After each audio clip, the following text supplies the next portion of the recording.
एक बार मेरी हवेली पे आओ, तुम्हें मैं अपना हथियार दिखाता हूं। गांव का नाम था सोनपुरा। मिट्टी की सोंधी खुशबू, कच्चे रास्ते, नीम के पेड़ों की छाव और दूर तक फैले खेत। इस गांव में हर घर की अपनी कहानी थी, लेकिन एक कहानी ऐसी थी जो चुपचाप, बिना किसी से कहे, सिर्फ 4 दीवारों के बीच सांस लेती थी। प्रभा देवी, उम्र कोई 35-36 साल। माथे पर कभी लाल बिंदी चमकती थी, कलाई में लाल चूड़ियां खनकती थी। लेकिन 3 साल पहले जब उसके पति रामदीन की खेत में काम करते हुए सांप ने डस लिया, तो सब कुछ बदल गया। बिंदी मिटी, चूड़ियां टूटीं और प्रभा की जिंदगी का रंग जैसे किसी ने पानी में घोल दिया। रामदीन के जाने के बाद घर में बचा था तो सिर्फ एक छोटी सी झोपड़ी, थोड़ी सी जमीन और एक 8 साल की बच्ची, गुड़िया। गुड़िया की बड़ी बड़ी आंखें थी, बाप जैसी। जब वो हंसती थी तो प्रभा को रामदीन याद आ जाता था, और जब रोती थी तो प्रभा खुद रोने लगती थी। प्रभा ने हिम्मत नहीं छोड़ी। सुबह अंधेरे में उठती, दूसरों के खेतों में मजदूरी करती, कोई सब्जी उगाती, कोई लीपा पोती का काम करती। जो मिलता उससे गुड़िया का पेट भरती और उसे गांव के सरकारी स्कूल में भेजती। खुद भले ही आधा पेट रहती, लेकिन गुड़िया की थाली कभी खाली नहीं रखती। गांव में लोग कहते, अरे प्रभा बड़ी हिम्मत वाली है। कुछ लोग कहते, बेचारी है, अकेली औरत क्या करेगी। और कुछ लोग बस देखते थे, खामोशी से। उन्हीं में से एक था गांव का सबसे ताकतवर आदमी, रघुपत सिंह, जमींदार। सोनपुरा और आसपास के 3 गांवों की जमीन का बड़ा हिस्सा उसके नाम था। पक्की हवेली, बड़ा दरवाजा, दरवाजे पर हमेशा 2-3 चमचे बैठे रहते।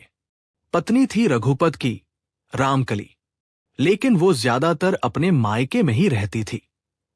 बच्चे बड़े होकर शहर चले गए थे। रघुपत खुद हवेली में अकेला रहता था। उम्र कोई 55 के करीब। बाल सफेद होने लगे थे, लेकिन रुतबा और दबदबा अभी भी जवान था। गांव में जो कहता वो होता। पंचायत में उसकी बात आखिरी बात मानी जाती।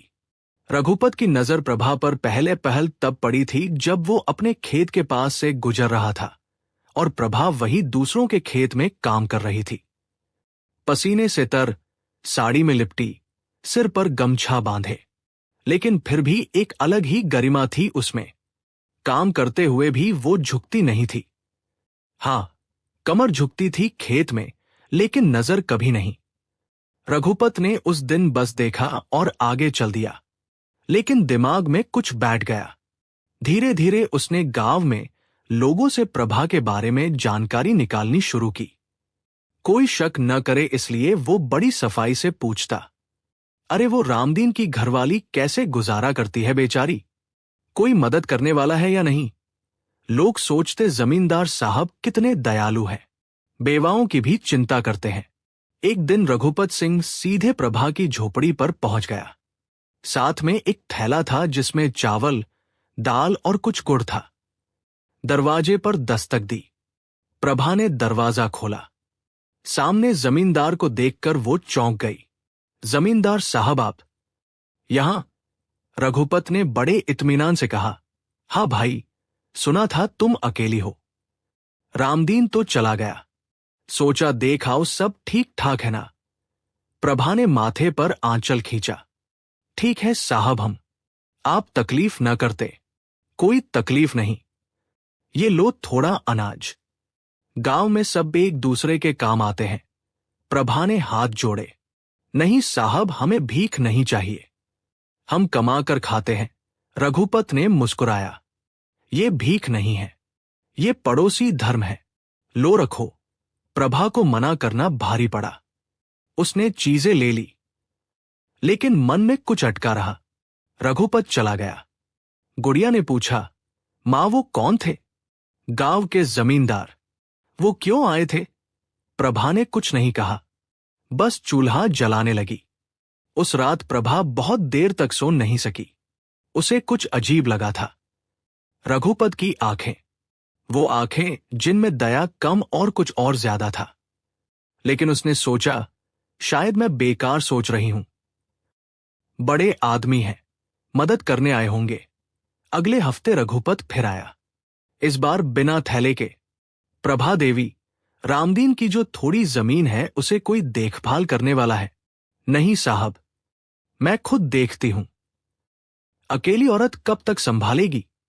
कोई बाहरी आदमी आकर हड़प न ले। अगर चाहो तो मैं उसे अपनी जमीन के साथ जोड़ लेता हूं। तुम्हें उसका आधा हिस्सा हर साल मिलता रहेगा। प्रभा की आंखें सिकुड़ गई। साहब, जमीन रामदीन की निशानी है, वो मैं किसी को नहीं दूंगी, चाहे कुछ भी हो जाए। रघुपत के चेहरे पर एक पल के लिए कुछ चमका, जैसे उसे ये जवाब अच्छा नहीं लगा। लेकिन फिर उसने मुस्कान लगाई। ठीक है, बस सोचा था तुम्हारी मदद हो जाएगी। वो चला गया। प्रभा ने दरवाजा बंद किया और एक लंबी सांस ली। पड़ोस में रहती थी बुआजी। असली नाम कमला था।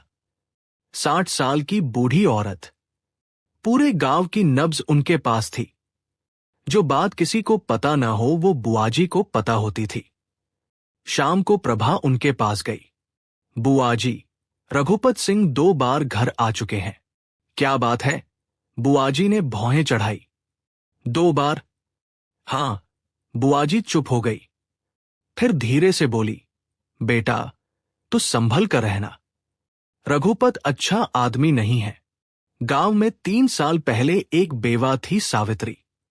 उसके पति के मरने के बाद रघुपत ने पहले मदद का नाटक किया, फिर उसकी जमीन हथियाई और फिर उसे गांव से निकलवा दिया। सावित्री को आज भी कोई नहीं जानता कहाँ गई। प्रभा के रोंगटे खड़े हो गए। बुआजी, तो मैं क्या करूं? उससे दूरी बना। किसी भी बहाने पर उसकी मदद मत लेना। और अगर वो घर आए तो दरवाजा मत खोलना। प्रभा ने सिर हिलाया। उस रात गुड़िया सो गई तो प्रभा बहुत देर तक जागती रही। रामदीन की तस्वीर देखती रही। आंखों में आंसू भर आए। रामदीन तुम होते तो कोई हिम्मत न करता। उसने आंसू पोंछे। लेकिन अब मैं हूं और मैं हारूंगी नहीं। अगले कुछ हफ्ते रघुपत नहीं आया। प्रभा ने सोचा शायद बात खत्म हो गई, लेकिन नहीं। एक सुबह गांव के मुंशी जी आए। रघुपत के हाथ के आदमी। प्रभा देवी, जमींदार साहब ने कहा है कि तुम्हारी जमीन पर कोई पुराना कर्जा बकाया है। रामदीन ने 5 साल पहले साहब से कुछ उधार लिया था जो अभी तक नहीं चुका। प्रभा भौचक्की रह गई। क्या? रामदीन ने कोई उधार नहीं लिया था। माफ करना देवी, कागज है साहब के पास। कागज? कैसा कागज? दिखाओ मुझे। मुंशी जी ने एक पुराना कागज निकाला। उस पर रामदीन के अंगूठे का निशान था। प्रभा कांप गई। ये झूठा कागज है। रामदीन ने कभी उधार नहीं लिया। देवी, ये कोर्ट में चला जाएगा तो तुम्हारी जमीन भी जाएगी और घर भी। साहब कह रहे हैं, बात करके सुलझा लो। मुंशी जी चले गए। प्रभा वहीं बैठ गई, जमीन पर, जैसे पांवों से ताकत चली गई हो। गुड़िया स्कूल गई हुई थी। प्रभा अकेली थी। आंसू आए, लेकिन उसने रोने नहीं दिया खुद को। उसने उठकर एक काम किया। बुआजी के घर गई। बुआजी, वो झूठा कागज लाया है, रामदीन के नाम पर कर्जा। बुआजी की आंखें गुस्से से लाल हो गई। यही तो करता है वो, पहले मदद का नाटक, फिर जमीन का जाल। अब क्या होगा बुआजी? बुआजी ने एक पल सोचा, फिर बोली, बेटा, गांव में एक वकील का लड़का है, रामेश्वर। शहर से पढ़कर आया है, उससे मिल। रामेश्वर का घर गांव के उत्तरी छोर पर था।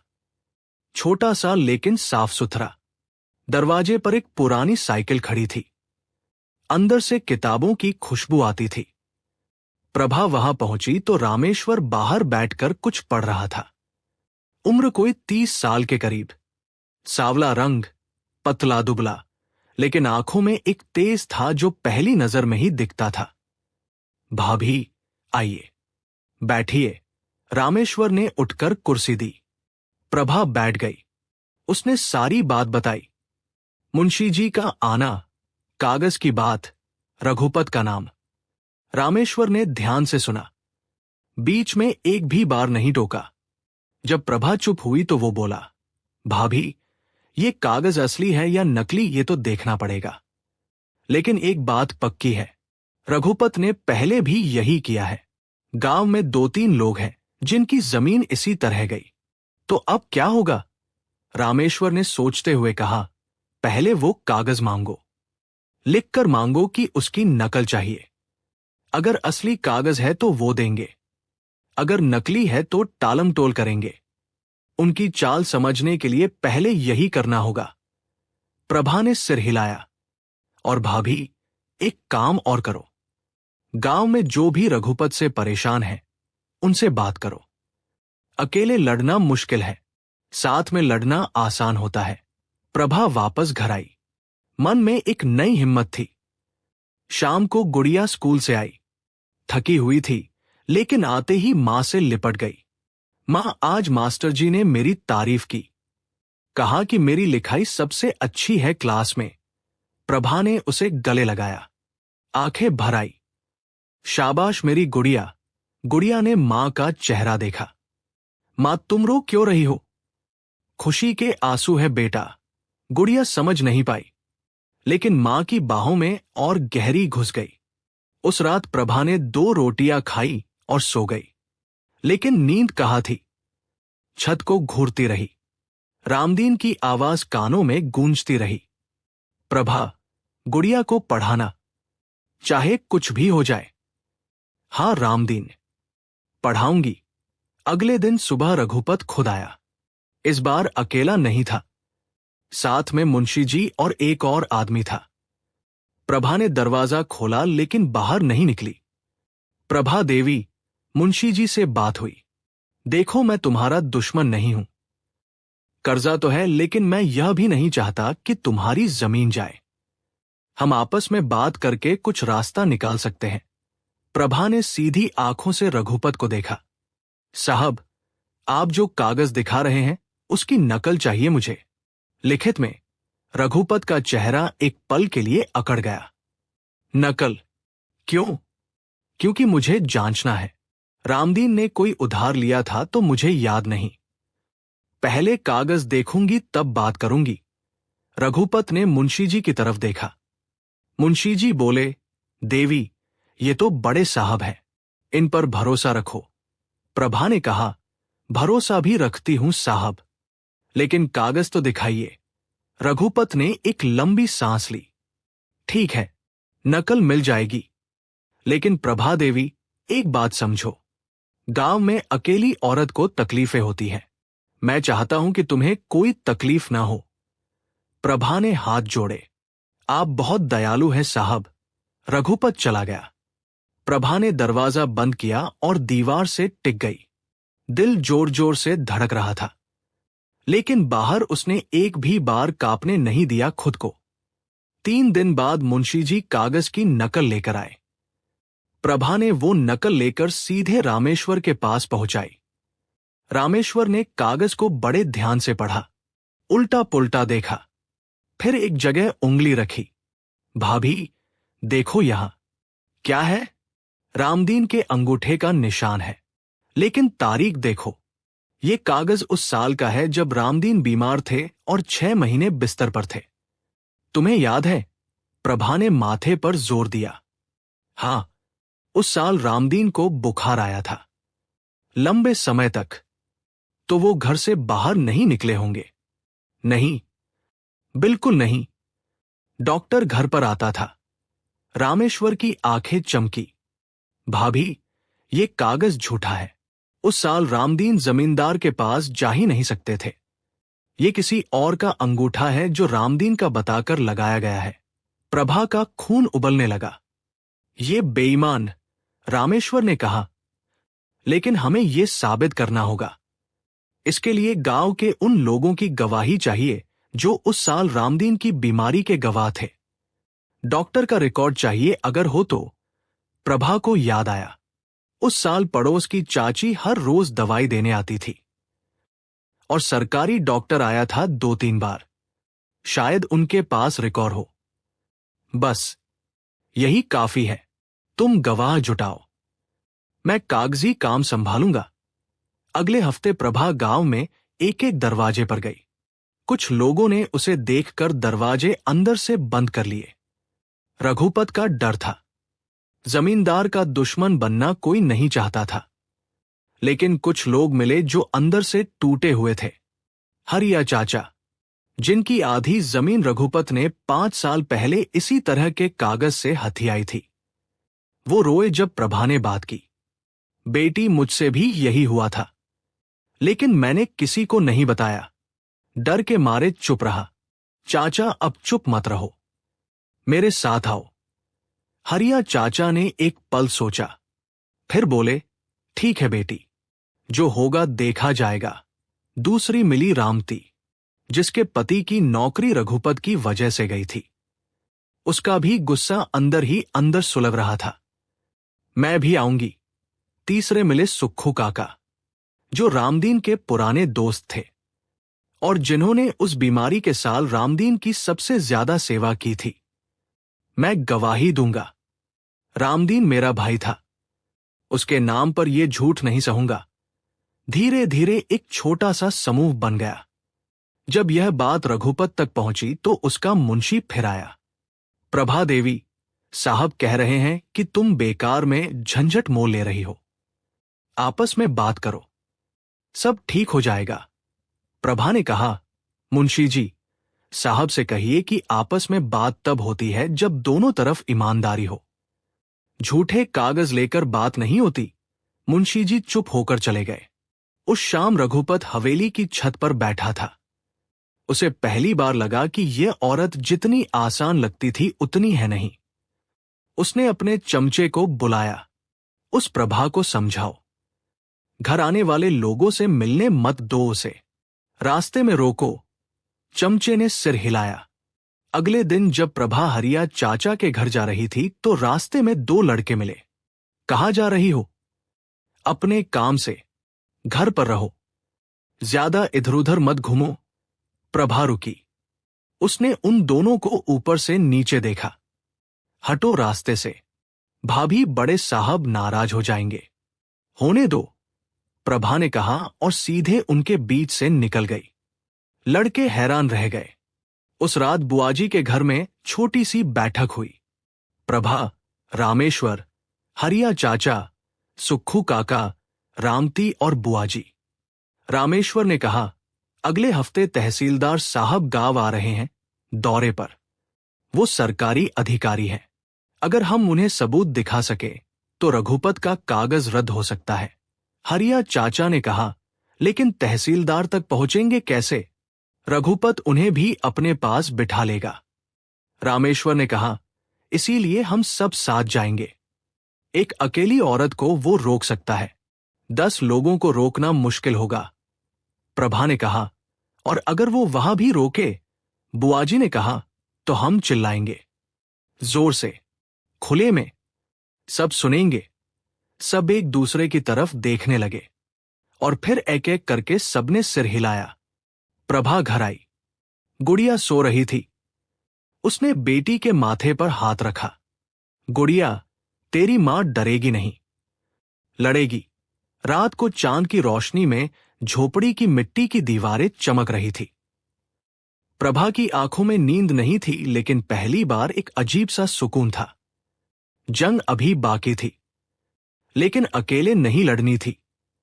तहसीलदार के आने में अभी 5 दिन बाकी थे। उन 5 दिनों में रघुपत चुप नहीं बैठा। पहले दिन मुंशी जी प्रभा के पास आया। इस बार हाथ में एक थैला था। थैले में रुपए थे। देवी, साहब ने भेजा है, कहा है कि ये रख लो, कर्जे की बात भूल जाओ, जमीन तुम्हारी रहेगी। प्रभा ने थैले की तरफ देखा, फिर मुंशी जी की तरफ। मुंशी जी, ये थैला उठाओ और वापस ले जाओ, और साहब से कह देना कि जिस दिन झूठा कागज लिखा उस दिन से ये बात रुपयों से नहीं निपटेगी। मुंशी जी ने बहुत समझाने की कोशिश की, लेकिन प्रभा ने दरवाजा बंद कर लिया। दूसरे दिन रघुपत ने गांव के पंडित जी को भेजा। पंडित जी प्रभा के घर आए। बड़े आदर से बोले, बेटी, रघुपत सिंह बड़े आदमी हैं, उनसे पंगा लेना ठीक नहीं। देखो वो माफी मांग रहे हैं, मान जाओ। प्रभा ने हाथ जोड़े। पंडित जी, आपका सम्मान है, लेकिन मेरे मरे हुए पति के नाम पर झूठा कागज बना है। अगर मैं चुप रही तो रामदीन की आत्मा को शांति नहीं मिलेगी। आप ही बताइए, क्या ये धर्म है? पंडित जी का मुंह बंद हो गया। वो चले गए। तीसरे दिन रघुपत ने सबसे घटिया चाल चली। गांव में अफवाह फैला दी कि प्रभा का चरित्र ठीक नहीं है, कि वो रात को घर से बाहर निकलती है, कि रामेश्वर के घर उसका आना जाना कुछ और ही बताता है। जब यह बात प्रभा तक पहुंची तो उसकी आंखों में आग आ गई। वो सीधे बुआजी के पास गई। बुआजी, ये सुना? बुआजी ने सिर हिलाया। उनकी आंखें भी लाल थी। सुना, यही करता है ये नीच। जब कुछ और नहीं चलता तो औरत की इज्जत पर हमला करता है। प्रभा की आवाज कांप रही थी। बुआजी, मेरी गुड़िया स्कूल जाती है। कल उसकी सहेली ने उससे पूछा कि उसकी मां के बारे में लोग ऐसा क्यों कह रहे हैं। ये सुनकर बुआजी की आंखों में आंसू आ गए। बेटा, ये उसकी सबसे बड़ी गलती है। अपनी बेटी की बेइज्जती कोई मां नहीं सहती।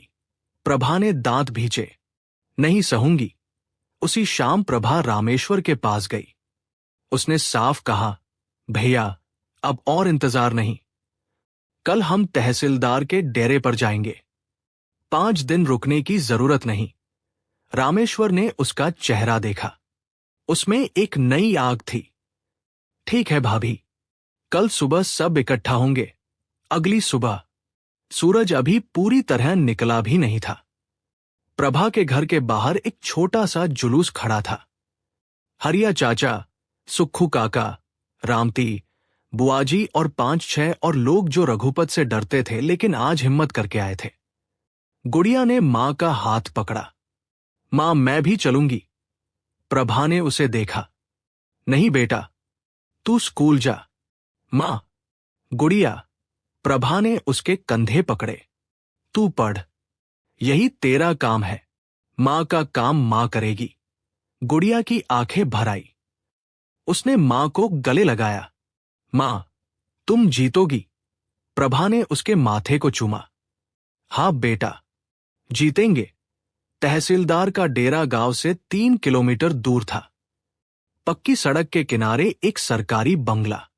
जब प्रभा का जत्था वहां पहुंचा तो रघुपत पहले से वहां बैठा था। उसे खबर मिल गई थी। रघुपत ने प्रभा को देखकर एक ठंडी मुस्कान दी। प्रभा देवी, यहां क्यों आई? क्या तकलीफ है? प्रभा ने उसकी तरफ नहीं देखा।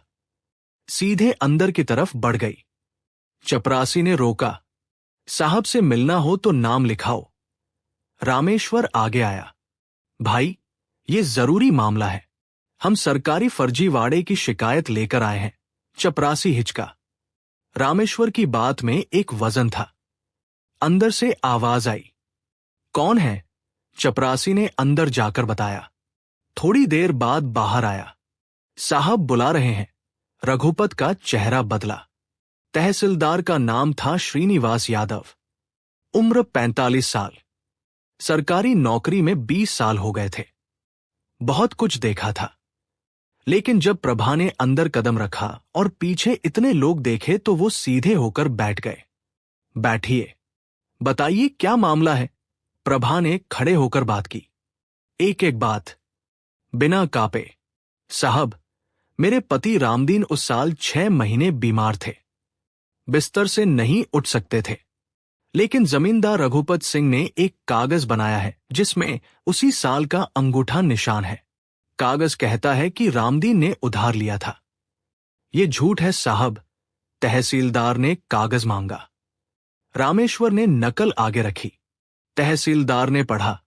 गवाह हैं। सुक्खू काका आगे आए। साहब, मैं रामदीन का दोस्त था। उस साल मैंने खुद उनकी सेवा की। वो घर से नहीं निकले। हरिया चाचा आगे आए। साहब, मेरी जमीन भी इसी तरह गई थी। 5 साल पहले रामती आगे आई। साहब, मेरे पति को भी इन्हीं ने झूठे मामले में फंसाया था। एक एक करके आवाजें उठती रहीं। तहसीलदार सुनते रहे। उनका चेहरा गंभीर होता गया।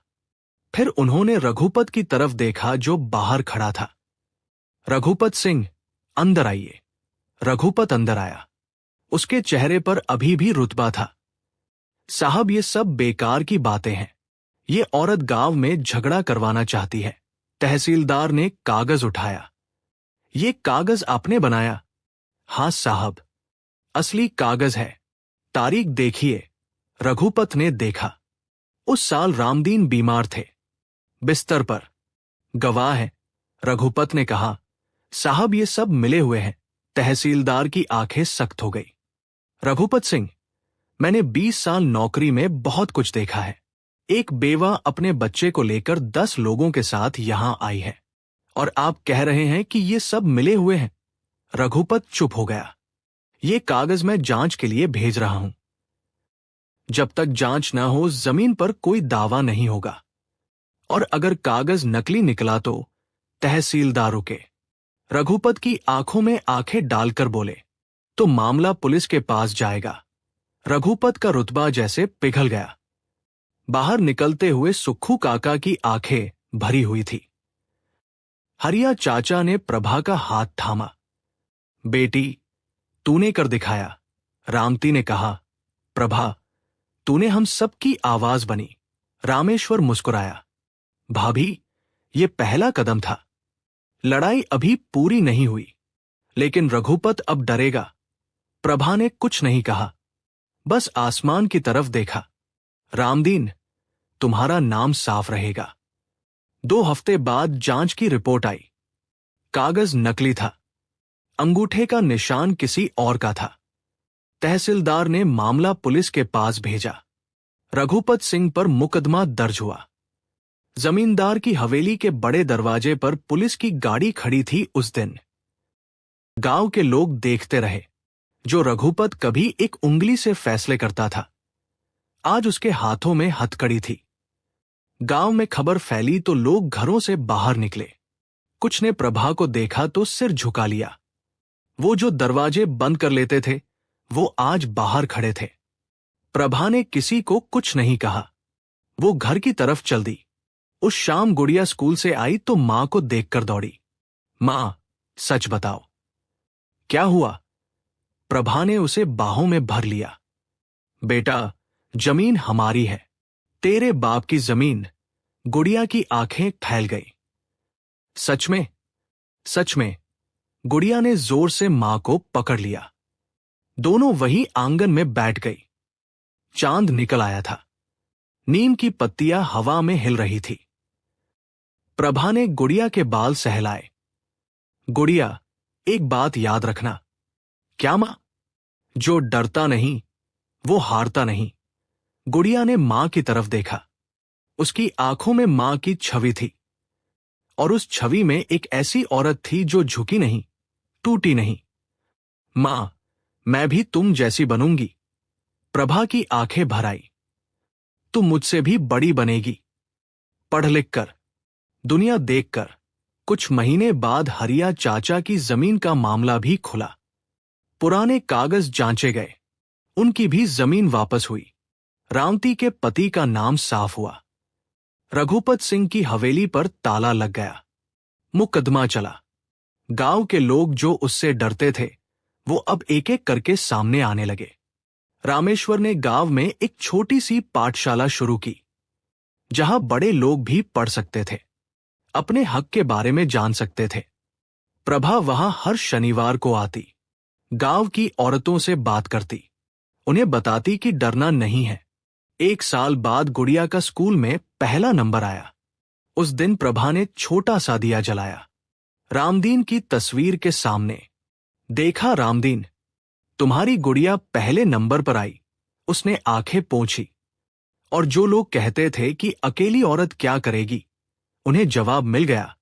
बाहर आंगन में गुड़िया खेल रही थी। उसकी हंसी दूर तक सुनाई देती थी। प्रभा ने दरवाजे की चौखट थामी और वो हंसी सुनती रही। इज्जत बची थी, जमीन बची थी, और सबसे बड़ी बात, अपने आप पर भरोसा बचा था।